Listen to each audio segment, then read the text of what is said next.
Every day, billions of people swipe, dip, or tap a credit card.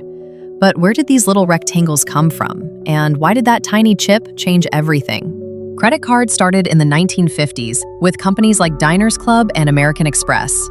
At first, they were just cardboard, then plastic, storing nothing but a printed account number. Clerks had to copy the number by hand or use a clunky machine to stamp it onto carbon paper. Transactions were slow, and fraud was easy. In the 1970s, IBM engineer Forrest Perry changed everything by embedding a magnetic stripe on the back of the card. For the first time, your card could carry digital data, your account number, expiration date, and a security code. Swiping the stripe transferred that information instantly to the payment terminal. This launched the modern credit card system, speeding up transactions worldwide. But magnetic stripes had a flaw.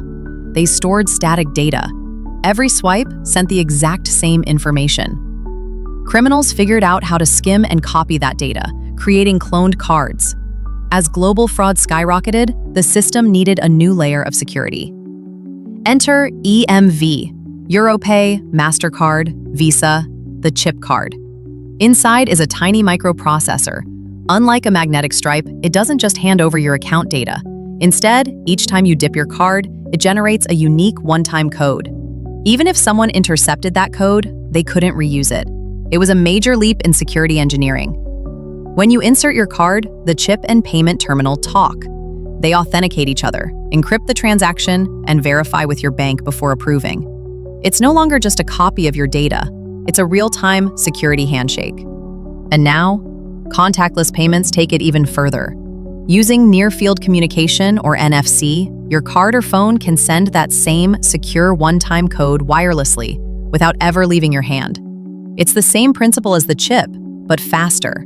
From cardboard slips to magnetic stripes to chips and tap-to-pay, every step has been an engineering response to one challenge: how to move money quickly and safely. That tiny chip in your wallet may look simple, but it's one of the most widely used security systems on Earth, quietly protecting billions of transactions every day.